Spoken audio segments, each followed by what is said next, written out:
Pete, are you ready to start I've got a recording? funny feeling one of these days you're just going to bite my face off. Are you just hugging the dog, or do you want to start recording? Nah, I'm just going to hug the dog. You're alright. Oh, hey. Oh, I know. Pete, are you aware I've already started recording? Oh, I know. It's a hard to- life, isn't it? Pete, I've already started recording. I just want to embarrass you. Have you? Alright. Just giving the dog a cuddle, alright? So we're back. Everybody fucking big group want to fight about it. I just thought it was funny. You're so cute. So we're back again with another Drams with BAMs. We are the BAMs. 3 BAMs. These are the Drams. You're one as well. You're a BAM. I think did you miss my super awkward one there?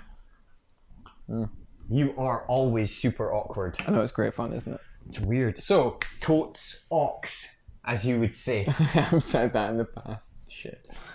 Oh. So, today we're on a couple of our favourites. Yeah, I know. And we're going to start off today with the Glenrothes. Exactly. You might have heard us go on and on and on about the 11-year-old Glenrothes Gordon MacPhail discovery. absolutely, which is one of our favourites in the bar. And one quite recently. Best-selling whiskey we've ever had. It's because we all love it, and we're like, Yeah. buy this. If you don't buy this, you can just be barred from the pub because, quite frankly, you're an idiot. People ask us for recommendation. We know everyone enjoys it. If whatever kind of whiskey you like, you'll enjoy it. I mean, we did it during one of our tastings, and out of the 20 people that were doing the tasting, Incredible. 19 of them said that was their favourite. Glenrothes is a whiskey that I've really enjoyed for a long time. Anyway, but what's weird is, so we had a North Star bottling on a different one, and it was nice, it was lovely, everyone enjoyed it, but it wasn't as popular as that Discovery one. it's just toffee. It's just beautiful. It's beautiful. So what we did was, we seen that we could get the 10 and the 12 at very nice prices. So we got them, and we've already gone through one entire, and that was about a week or two ago, we've gone through an entire bottle of the 10 already. Absolutely. Some of that might have been me. If Andy Stewart, I mean, I'll let him off because he's been siring children. Busy little shagger. Busy man that he is. But he was on our Instagram yesterday before. Hopefully, Andy's going to come. Andy's going to be coming in and seeing us and seeing what we can get through Glebnrothes and Rudd. Some tasty, tasty treats. But might even see if we can get him on a. Yeah, that would be fantastic. Because not only is Andy work for Glebnrothes and Rudd, but he's also an incredibly accomplished and well-known barman in and around Aberdeen, and has worked in many, many bars. We're lining up a load of guests and they don't know it yet. He knows it from our side of things as he does from his own side of things now. So the Glenrothes, we absolutely love everything they've done that we have in the bar. We have 4 bottles in the bar, and they're just fantastic. And I hadn't actually even seen their own bottlings until we got these 2 in a few weeks back. You'll see them, and they're very quite distinctive. Yeah, I think they're really cool. Bulby kind of bottles. I was thinking the word bulb as well. They have a lot of interesting tasting notes on the front of them. This was a thing they never really used to do when I was first introduced to Glenrothes. They never did sort of standard 10, 12, 15. It was always vintages, so you got a year. Oh, a year. And they were never like, we're not going to do it at 10 years old, we're going to do it at 11 because that's when it's ready, or we're going to do it at 9, or we're going to do it at this. So it's vintages that you got, which meant that you couldn't ever really, if you say you liked a 1985 Glenrothes. There's a finite amount of that. So yeah. You had to go, and if you enjoyed that, then chances are you're going to run out of it eventually. You're not going to get it. The thing with 10s and 12s and things is that you can make them consistent, because it's not just one cask that's being held for that. It's multiple casks that are there. You can make a very, very and to keep it consistent throughout the entire thing, and be like, which you need to do. You really do need to. I would imagine it's a more cost-effective way than just doing. We're going to put this in a cask and wait until it's ready, and then when it's ready, it's important the consistency is there on all these types of things. Well, you want consistency in your standard drams, but then also I think we all want a little bit of individuality, a little bit of character, a little bit of. Which is where something might be different to the next. Which is where something like the Gordon MacPhail Discovery comes in, which is just absolutely, or things like Aberlour where you've got small batches where there is difference. There's a difference in between each small batch, and one might not be as nice as the last, but you're constantly trying to. Yeah, absolutely. And that's the difference between an age statement and a specification. Which is one of these things. So I think it was a 1972. Could be wrong there. I went to a tasting with Ronnie Cox. It was a Berry Brothers and Rudd tasting about Glenrothes, and Berry Brothers and Rudd distribute Glenrothes. I don't know if they own them, but they distribute. I couldn't tell you about the business side of it. Oh, but they're distributor. But Ronnie Cox, who was their sort of master blender distiller, I guess, and he was sort of in charge of picking the casks and deciding when they were ready, when they were to be bottled and things. He is a very, very interesting man. He comes at you immediately, looks really posh, but then he opens his mouth and you realise that he's not, which I quite like. I think you've spoken about him in the past. Yeah, you know, I have. Yeah. I quite like that because I sat listening. Do you remember the Fast Show? That I was very drunk. Like that's the kind of lad that he. So I was making you pick up the right one. That was all. But he's a very interesting man, and he wants to the point of this. He said to me, "It's like 1972 is my favourite expression of Glenrothes, and I can't get a hold of it now. I have to buy it online." Yeah. And he's like, chances are, if you're bidding for a bottle of 1972 Glenrothes right now, you're bidding against me, and I made it, which was which I always find quite. Also seems a little unfair. No, but no, I think it seems fairer to me. Oh yeah. You know, like you've got just as much chance of getting. Yeah. Oh yeah. I suppose yeah. So this is. Oh. You immediately get the stewed apples. Yeah, absolutely. And I think that's different. We've had previous ones where you get the apple, vanilla, the stewed apples. That wording really stewed emotes vanilla, the specific smell. That cinnamon burn. Yeah. Not burn as in like a peaty burn, but you know the cinnamon kind of burn that you get, like a sweet burn right in your.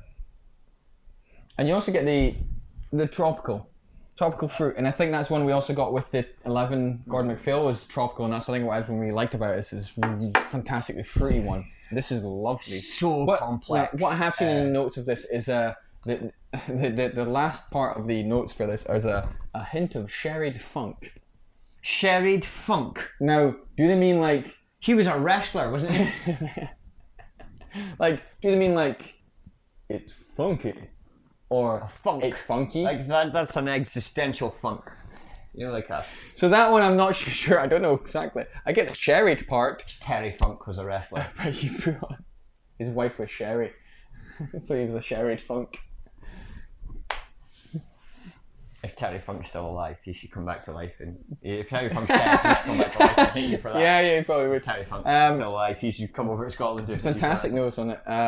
It's the stewed apple. They've got gingerbread there. I'm not sure how much of gingerbread. It's weird. It's got this nose where I can't there's something where you see me go, and I'll try and snort it almost. Whereas this, I'm like, oh wow, it's intense. It's robust. It's very complex. There's bits and bobs everywhere. It's weird because sometimes I maybe wrongly think when you get robust, it just means like a big flavor. And actually, when we're going from, I think this is. A much more subtle nose.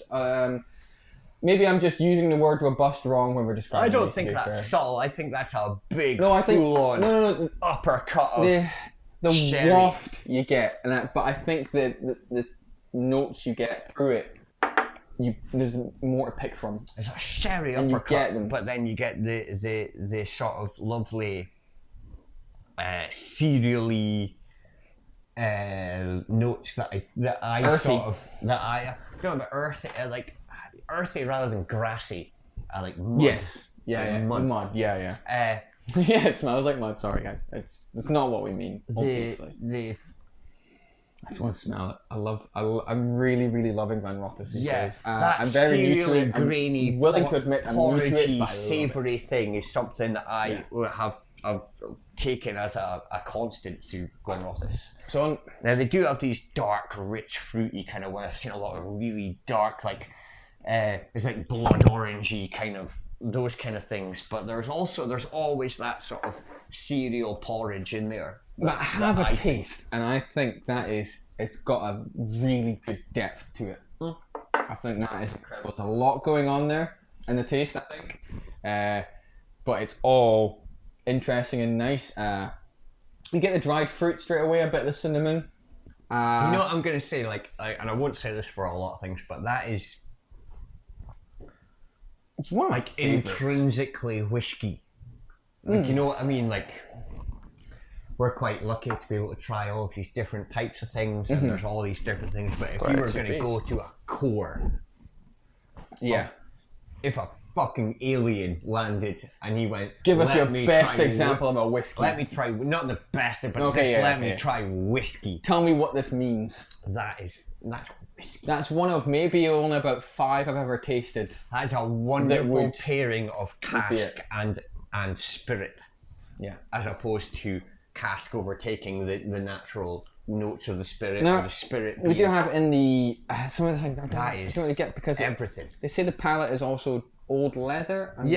And I get the very little hint of that, and it's weird to describe that as a flavour. No, I know. It's not something It's not something you'd be like, you know what, I want my drink to taste like dried leather. But actually, when you have it in, I know, but like, lick your jacket. Whatever you're into, mate. I would. You mean? I might not have said jacket, but this gimp suit. There's but that's it. Old smoky tobacco leather. Yeah. Another one they've got there is everything that I've come to associate with whiskey. Honeyed oak, and I think again that's a classic. Like if you think of all the words we use to describe a lot of these whiskies, honey and oak is always around there for most whiskies, and I think for any sweet ones anyway, certainly. It hits a nail on the head every single section, and I think that's a fantastic dram. The 10, I should say, is equally as lovely. It's just not quite as full-bodied, I find. It's not. I think it's the same with the difference between the 11 Gordon MacPhail version. Well, I figured of these is they're extensions of the last one. So like the 10 isn't just quite as fruity. 10 you get a lot more of the cereally, salty, grainy notes of it. It's perfect. It's more cask influence, so you get a little more fruit. You get a little more dry. Which is fine because if you don't want, it's perfect. If you don't want a gradual thing. If you don't want a big fruity dram, then go for the 10. It's a gradual thing. It's got the little notes in there, but not quite as. Another distillery that mentioned this before, but I think it goes well with these as well. Like the earlier ones, you get more of like the fresh fruit. Maybe not so much in Glenrothes. It's always still slightly cooked or stewed or these kind of caramelized, but. You know, like you've got the sort of fruity spiciness is intrinsic throughout the whole range. Sorry, just like your fruity spicy one. Yeah, it's intrinsic throughout the whole range, and it just gets deeper and more complex the older that you get to it. You get deeper and more complex. Anyway, right, I'll stop. Saying I know, I don't. It's just Jesus Christ! It's no wonder you're single.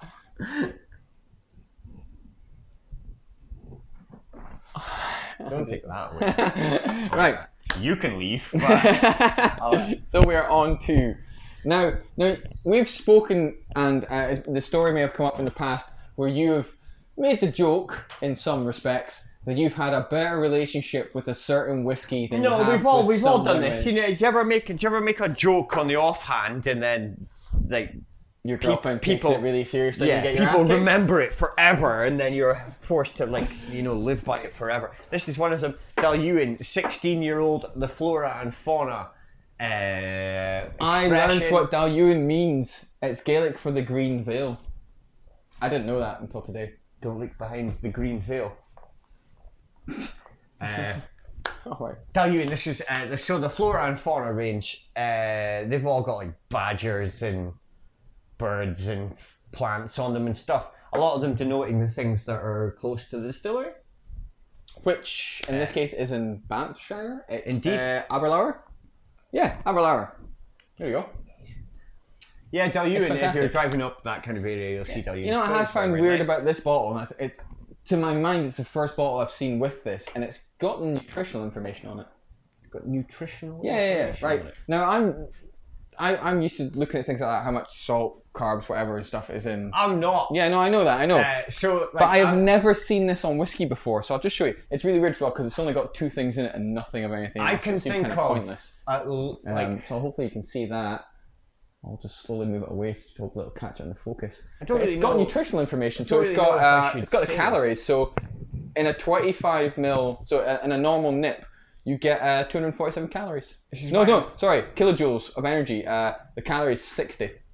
60 calories. I'm really lazy and drunk all the time. 60 calories is pretty low. Per 100 mils, 239 calories. Who cares? I care. I don't care when I'm drinking whiskey. Shut too up. fair. Honestly. No. Who cares? Like, I'm merely pointing out because I've never seen another bottle to have the nutritional if you information count on calories because you have an actual medical thing that requires you to do that, all power to you. I wasn't making that. a note on counting calories. If you're doing this because you're like... I wasn't making a note on counting calories. Settle the fuck down. But if you're doing that, if you're looking at things If someone's that, at the gym... just chill the fuck out, will you? I mean, like, but the point I was making settle is, the fuck down. This is actually pretty healthy because there's no fat, no saturates, no carbs, no sugar, no protein's probably not great for the gym. But yeah, no, and this is why it's healthy. Well, no, but this is what weirds me out is, nutritionally, not bad. But why would you write all of this in a bottle? Are you trying to ruin my favourite whiskey No, ever? I'm just saying, why would you write it on a bottle? You're doing it. I'll be honest, that's an absolute added bonus. That's an added bonus. Why would you do that? Who cares? That's why I don't know why it's on the bottle. Why would you put that on the bottle? Who cares? Whatever. I've drank at least a bottle of that on my own and I've never noticed it's got that shit on the back of the bottle. You're the worst.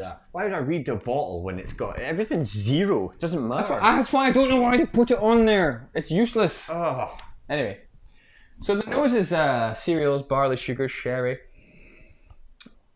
It's nutty. You're an asshole. You know? I ruined your bottle. You actually flinched there, didn't you? Nah, this one is something that I've... 16 years old. Did we say it was 16? I've forgotten already. It's 16 years old. I made a comment that this was the first whiskey that I fell in love with.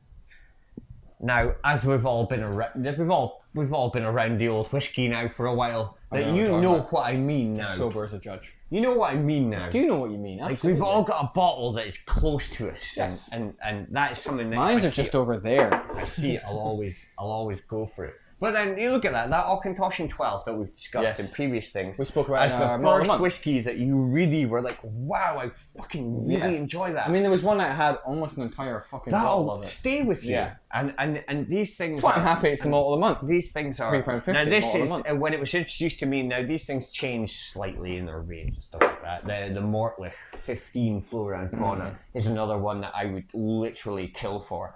But this Daluiane is I swear I'll stab you. Are there witnesses to this? But just sherry bombs as they were introduced to me at the time. So the nose. Now when the nose is very sherry. Absolutely. Do you remember when I said it's got a weird nuttiness in it? The Glenrothes. Yes. Remember the Glenrothes we got in as a sherry bomb? Yeah. And I was like, it's a flash in the pan kind of sherry. Remember I was saying I'm thinking which one it was. That was the Abbey Whiskey Shop exclusive one. I can't remember. I'm certain. It's because I showed it to somebody earlier. It's intense. Oloroso Puncheon. And it's intense and it disappears really quickly and there's nothing. And well, this is what I mean by those extra years in that sherry. Now you drink that and tell me that disappears. It doesn't. It lingers forever and ever and ever, and that's what I want from a proper sherry bomb. And you really get soak all of the moisture out of your mouth straight away and leave you with this dry, fruity sweetness. Absolutely, you do. You get it in that. It's like it's intense, like when you get like balsamic vinegar. Yeah. And it's like this intense form of this thing that you know. And like if you ever tried sherry, like PX. I've never actually tried straight sherry. up PX sherry. It's like that. It's so intense and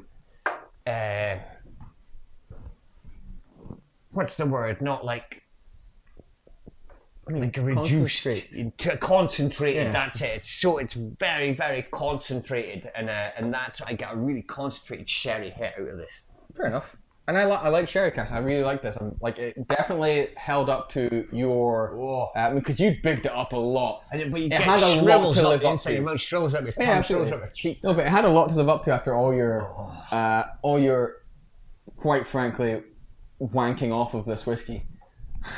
It's just one I like. But it's lived up to it because it's bloody lovely. It is really really nice. It really lived up to everything you were saying about it, which is fantastic. It's that heavy. Yes. When I was talking in previous videos about these lighter drams, and we are guilty of describing things as light in a very open, broad kind of way. This is heavy. That's a heavy dram. Yeah. It's a nighttime dram. You drink, At yeah. night. It's not a breakfast dram. We've discussed breakfast drams before. This is not one. And that's maybe a lunch dram. I think that's a lunch dram. End of a meal. You know, kind of nighttime. This is right before I go to bed, kind of thing. It's. And although I could pour that into my crunchy nut cornflakes and just consume it as any time of day, there was a bit of a yawn. That's why it's a heavy dram, because I'm getting ready for bed. Sleeping out. You're not staying here. No, I'm gonna get the finish is. They say they got smoke on it. I'm not sure. I don't get the smoke from that finish at all. To be honest, I just don't. I get the oak they say, and maybe the almonds and nuttiness. I do get. Oiliness, not too much. I wouldn't say it's particularly oily.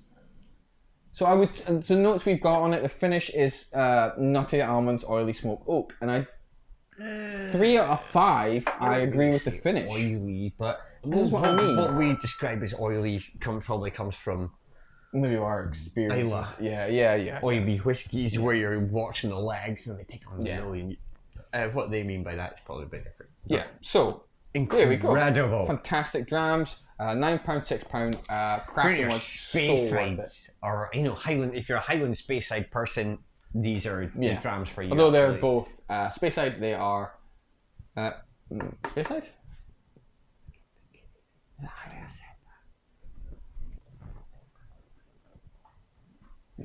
Anyway, if you like those types of drams, come in and try these. We need to move it off its shelf then. Yeah, it's on there. Well, if it's on if I did that, then I'm right. It's fine. We're good. Right, there you go. Thank you again for watching.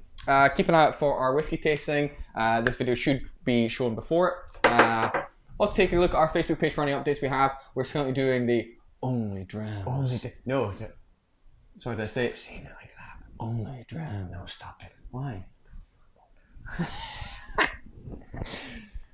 There's a thing you can literally book us to talk to you about whiskey if you wanted. Private Zoom call with myself, Pete here, and up to 10 of you guys. There's 3 different price ranges, 45, 30 and 20. Basically, you pick the drams, you build your them, own. You build your own whiskey tasting. And then we will be online for you to ask us questions and chat away and tell you about we think it's something that will whiskeys. hopefully appeal to people who can't maybe see the friends over Christmas and stuff that they'd like to.